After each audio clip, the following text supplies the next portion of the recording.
how microgrids are fueling today's fleets. And I will hand it over to one Mr. David Taylor from Dewberry. Dave? Thank you, Fred. How many of you were at the opening session this morning? Raise your hands. Yeah, okay, so a good number. Well, to compare what we're going to talk about to close out the session, if they were at 10,000 feet, we're going to bring it down to maybe 1,000 feet to the project level. And we're going to talk about a utility owner and solar, EV, microgrid, battery energy storage systems, and how they're all tied together. So I'm David Taylor. I'm with Dewberry Engineers. I oversee our commercial utilities, energy, and renewables group. And we've got three of our leaders from the project team. I'm going to ask them to introduce themselves before we dive right into the project. But before I do that, I'll say, unlike some of the other presentations earlier today, we do have some slides that we'll be rolling through, and we have some visuals that we'll share with you along the way. So make sure you can see the screens on the side. Brian, let's start with you for introductions. Thank you, David. My name's Brian Cashin. I'm with Baltimore Gas and Electric. I'm owner's rep. I take and oversee projects for the facilities department. Dan? Thanks, Brian. Thanks, David. I'm Dan Southwick. I am president of Dewberry Design Builders, and for the project we're going to describe here, Dewberry Design Builders acted as a prime contractor for the job. Dan Gerard from APG, Alternative Power Generation. We were basically the microgrid designer and the constructor of the site. Okay, thank you, gentlemen. We're going to start with the project vision, and we're going to ask Brian to walk us through that from the owner and utility side. So Brian, why don't you walk us through? Thanks, David. So before I begin, just a little bit of history on BG&E. Rembrandt Pearl was the first person to light a gas lamp in Baltimore, which then in 1618, and then became 6 years later became BG&E, which was the first gas utility in the United States. And from there, Spring Gardens was created, which is up on the screen. So a little bit about the project. We have the solar carport with the EV charging. And then next to that is the switchgear and the battery storage system. Followed by the, in that north parking lot, there was a old solar ground-based system that we were also looking to replace. And then the OSF building, which is one of our office buildings that we were looking to generate some of the electric would offset the loads to the building.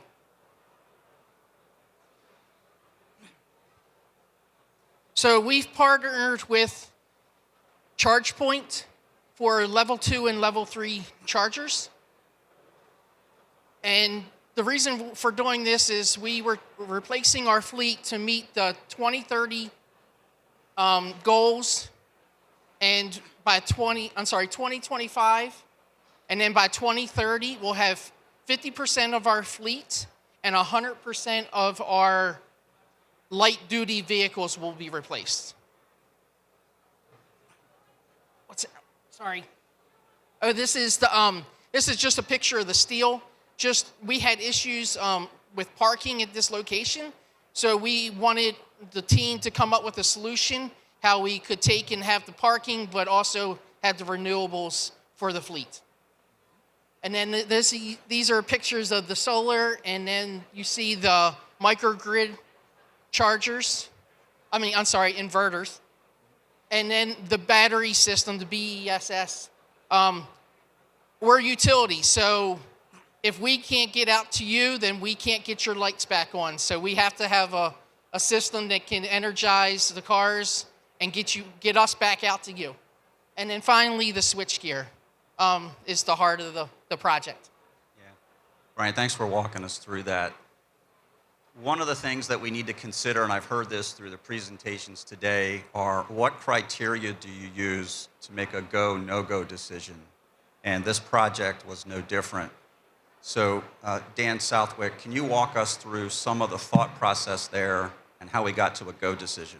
Sure, David. Thank you. Let's flip to the next slide. So, Dewberry worked with BG&E, APG, and a firm called Greener by Design to develop an economic analysis related to the development of the microgrid EV charging at the Spring Gardens facility. The assessment was simplified to compare the levelized cost of electricity from the grid, what we term the base case, versus the cost associated with electricity provided by a microgrid. What we found was that the microgrid provided a moderate level of return, and part of the reason it was a moderate level of return was associated with the low base cost of utility power. So there were other factors that went into the decision to move forward with the microgrid as well as the electrification of the BG&E fleet. These included the cost for vehicles, operations and maintenance of EV versus your typical gas vehicles. The lower carbon emissions, decarbonization. BG&E's path to clean, which Brian talked a little bit about, includes converting 50% of the fleet to electric vehicles by the year 2030.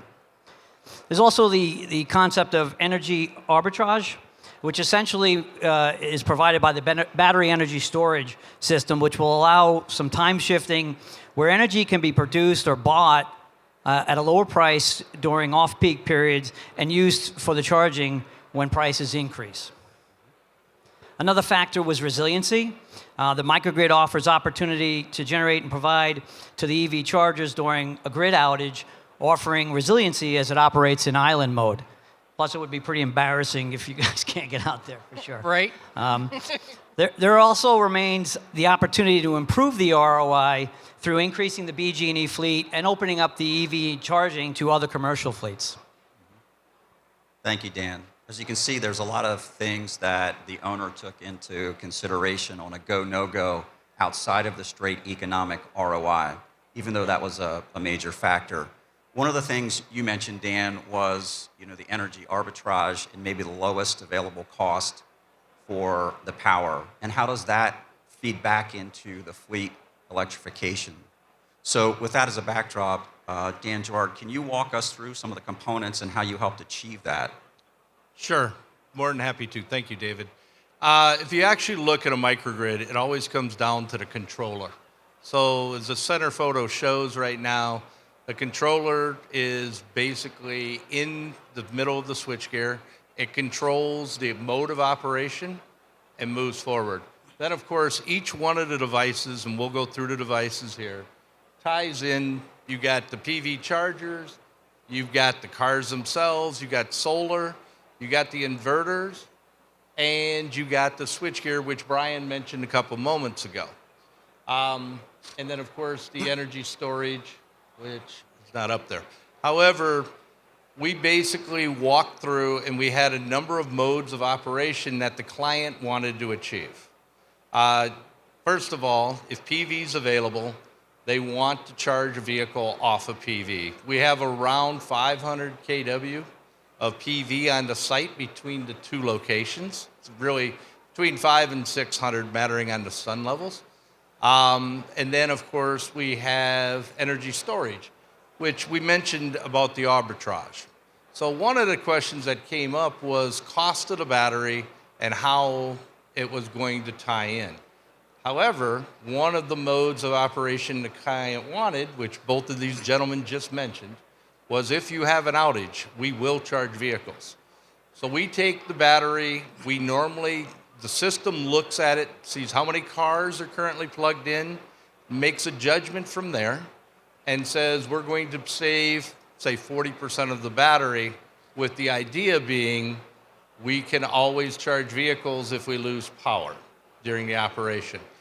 One of the other modes that it does is it basically looks and says, I have, let's just say, 20 cars plugged in today. And of the 20 cars, this is the mode that each one of them sits at, how much percentage it has, and it figures out how much load we're going to have during the evening to charge the vehicles. Vehicles come back at 4:30 in the afternoon, and by 7 o'clock the next morning, they have to be ready to go out. So with this, we basically take whatever is the cheapest mode of charging a battery, and we charge all the vehicles. We do not charge them all at the same time. We basically split them up and we charge them mattering on each one of the vehicles. And then by 7:30 in the morning, they're all ready to go. Next mode is we don't have any PV. The battery did not charge. It must go to basically the grid. We use the same criteria to keep their demand rate low and at the same point in time charge all vehicles. I also mentioned the battery, correct? That you have to have a battery as part of this operation. The battery itself is designed to charge all vehicles no matter what and have them up and operating. The next one is weekends. If you look at a weekend, you got 3 time periods in which to charge the battery. We always go to PV first. Normally during a weekend, PV can charge almost every one of the vehicles. And then of course we charge up the battery. The customer had one criteria and they did not want to put any energy back on the grid. So there is on the location, there is a building called OSF. We take and we turn off the PV, we rotate over to another piece of switchgear, and we turn back on the PV off of that. So any excess energy we have gets used at that facility. So that gives you the number of modes of operation we had to roll through. And you can see how each one of the operations goes, and that the microgrid controller is the base of it all. Okay, good, Dan. Thanks for walking everyone through that. That's a lot of pieces to absorb really quickly, and we don't have a lot of time. So one of the things Brian's team did is they put together a visualization. So if I could get everyone to take a look at the screens on the side, we'll walk through that, and then we'll immediately roll into some of the data points if you're interested in some more of that or the technical details.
Okay, before we go into some of the project outcomes, one of the things that we'll point out from that video was a blend of both drone, so that was real development, plus the BIM modeling, which Brian champions for BGE. So I would encourage everyone to think about how your data's put together, and maybe you could talk to Brian afterwards. The other thing that you saw right as that was closing is this site is located right in essentially near downtown Baltimore, and has a tremendous amount of visibility from the interstate system that's nearby. And I think, maybe later on, Brian will touch base on how important that is to their strategic planning as an organization to show the community what they're doing. And that was evidenced in that video. We've got some project outcomes, Brian. Maybe you can walk through some of those data points. I'll just flip them up here real quick. You can walk the audience through that. Yeah, so before I get there, at BG&E, we are all about safety, and we're all about the environment. And what better way to be about the environment than take care of your own properties first? As I said, this was an industrial site 200 plus years ago. And we're cleaning it up. We're taking it from a Superfund site to a green, clean facility. The pictures you've seen, we had solar 15 years ago installed, and we updated it to put out double the amount of output it had. We're right there next to 95 and 395. If anyone's been to Baltimore, and you come into the gateway of Baltimore and you see those 3 big tanks. You can't miss us. We're there. We're not going anywhere, and we're improving the environment. So this is just another phase within that project of cleaning up the site. So with that said, we landed on 49 chargers, both level 2 and level 3 chargers, and that is equivalent to 82 parking spots that we can charge vehicles throughout the day. So if someone's out and their car's low, they can come back, they can take a meeting, and they can hit the fast charger, and then get back out on the road, go to another job, things like that. So the carport itself is 460 kW voltage carport. We upgraded the existing solar field. We doubled the size to 180 kW. Going back to, we're lowering the GHGs.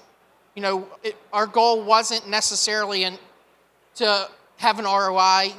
Obviously everyone wants ROI, but the goal was to have a lower GHG and to serve our customers better. We also had, 500 battery to 1,000 kW hour battery for the future. So right now, we're where we are, but as we increase our cars, we can increase the battery, and then that will grow for even additional life of the battery and more vehicles. And then finally, the microgrid integrated with the battery, the grid, the island mode, and the offset of both the cars and the OSF building is the biggest bang in, as far as we were concerned. So as you can see up here, on an average year, it'd be 600 metric tons or 121 houses that we can fully supply electric to, or 70,000 gallons of gasoline. So pretty significant numbers for just one site. And then the additional benefits, again, going back to one of my previous comments, BG&E is all about safety. The safety here is, it's a carport, it's covered, and it has a roof underneath the carport, which I don't think any of us mentioned. So there's no water getting through. So it snows in Baltimore, it rains in Baltimore. We don't have to worry about freezing and refreezing. We don't have the plowing or salting O&M charges. And then the decrease in O&M, and then finally the shading of the vehicle, so we don't have the sun beating on it. It keeps the cars in better shape, and it's not hot, as well as there's a lot of times I'll walk through the parking lot, and our people are out there in their cars doing office work. So, they can be in the car and not have the sun beating on them or anything.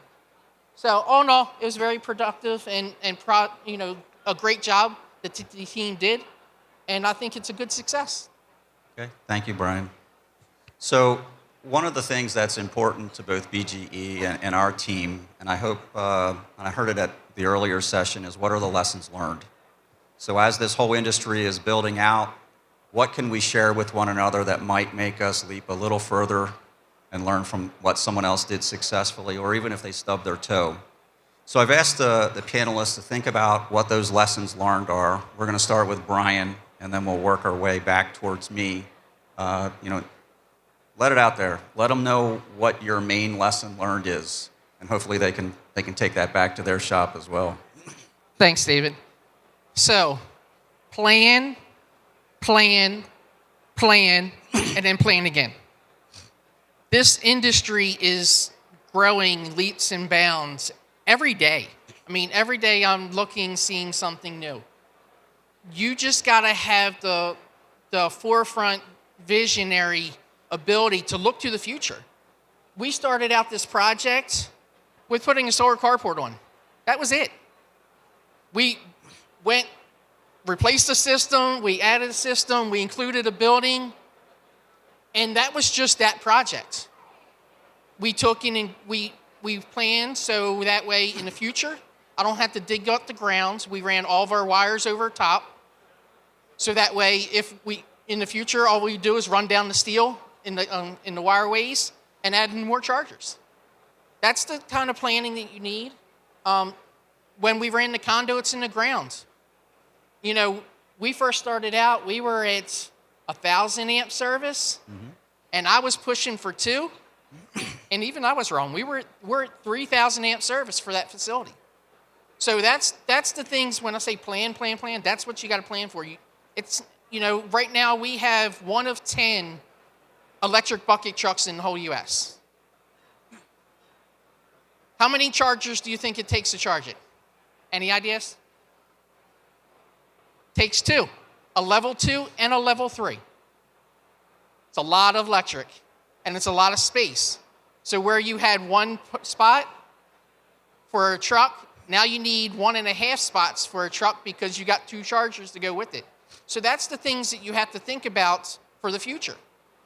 Same thing with your homes, you know. You're not going to have a 200 amp service at your house. You're going to have a 400 amp service at your house, or even a 500 amp service at your house. And God forbid, when are you going to get it? Because, you know, the industry getting materials is insane right now. But that's what you got to plan for in the future. Thanks, David. Thank you, Brian. Before you go, Dan, one of the key lessons I learned out of this as well, hearing Brian, is future-proof. So as you're talking to your design teams and your strategic planning, look through the front windshield. Try to stay out of looking in the rearview mirror. You know, this journey we went on with BGE, that was a huge lesson learned for me. Because, you know, Brian, for example, has buyers within his company. And so he needs to solicit all of those stakeholders' input. And as this is building out, I would say get as much stakeholder input as you can get, because there's just too many variables. So thank you, Brian. Dan? Thanks, Dave.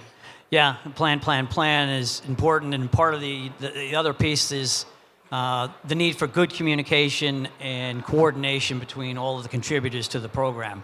So on this project, you know, for the design, construction, installation, and maintenance of the microgrid system, the EV chargers, I think we had over 10 contributors to this system. You know, that included Baltimore Gas and Electric as the owner, Dewberry Design Builders as the prime general contractor on the project. On the design side, we have the APG team. On the microgrid, we have Dewberry engineers providing the design for the EV charging, as well as the stormwater, which is really challenging in Baltimore. If you've been there, it's a little crazy. And then there's all the equipment providers. You have the PV system, which includes the panels and the inverters. We have the solar canopy. We have the battery energy storage system, and the control systems, and a data acquisition system, and all the pieces, and making sure everybody's well communicated.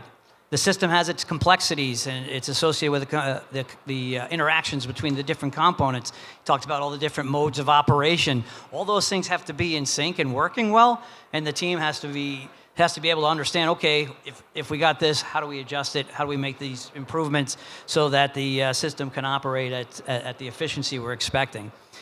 There's variable conditions. There's the environment.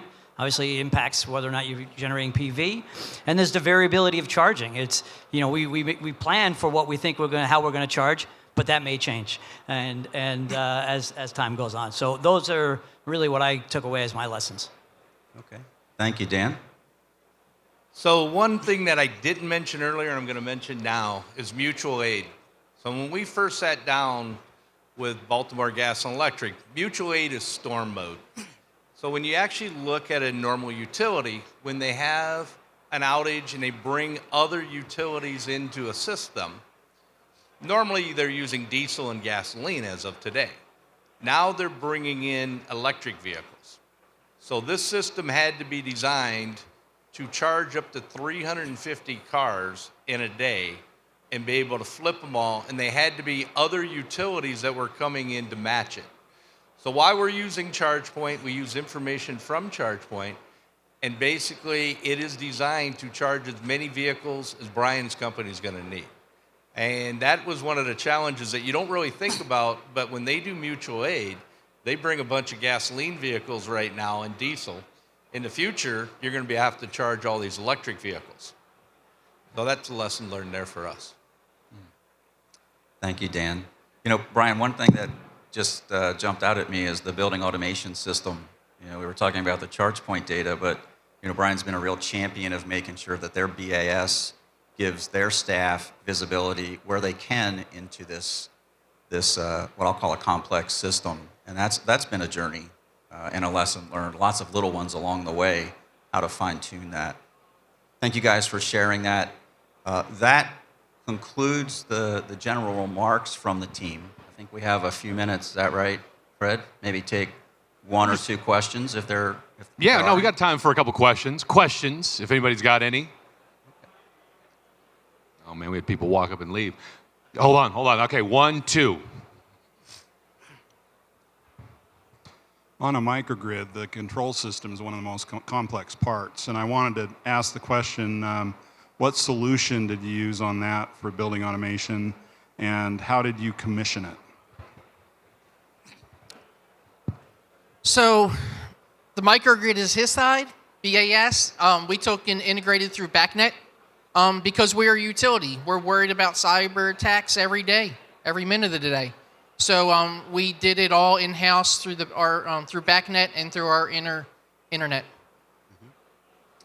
On the microgrid, we basically sat down with the customer, went through and laid out all the operations that were going to occur. Then using a very simple controller, we basically built the controller to follow those modes. Now, on the testing of the unit, we then went in and we tested every single mode. The only mode we can't really test is basically charging 350 vehicles. However, we're beyond the NEC code. Brian mentioned how we brought cables over the top. That whole system was designed for basically on a type 2, 4 vehicles charging minimum. Basically, every 6 hours we'd rotate cars, and then the type 3s, we rotate every 30 minutes. So the system is very well designed for the worst case scenario, and we did test every mode. There was a question back here in the middle. Oh, there's one right here too. Sorry, we'll get you next. Does the PV array get a lot of dust from the highways, and how do you deal with that if it does? So you guys can definitely fill in. One gentleman here, Dan, mentioned how much rain they get. They get lots of washing in Maryland. We really do not have to worry about soiling of the panels. Yeah, there was at one point, there's a maintenance program for the solar arrays where we can have somebody come in and clean them. But what we found is that you really don't have to do it if you're getting a good amount of rain. Yeah, and it hasn't been a year yet. So, we're going to, part of the, our yearly inspection, we're going to take and check it and see how dirty it is and see, what the plan is in the future. Okay, down front, we had a question. It's actually two. Two, okay. Was there any funding assistance, and how are you measuring the ROI? It was all done by the utility, it's within our facilities budgets and the plan to build out the EV program. The ROI, like I said, it's not installed for a year yet, so we're still collecting data. Yeah, and to add to that, when we did the ROI, we were just looking at the levelized cost of electricity against the cost for the microgrid system, the PV and the battery energy storage. We actually analyzed it under PV against, by itself, PV with battery as well. And the levelized cost of electricity was pretty low, so the return was really pretty moderate. But then you saw all the other factors that went into the decision to move forward with it. Okay. Maybe one more. Fred? Down front.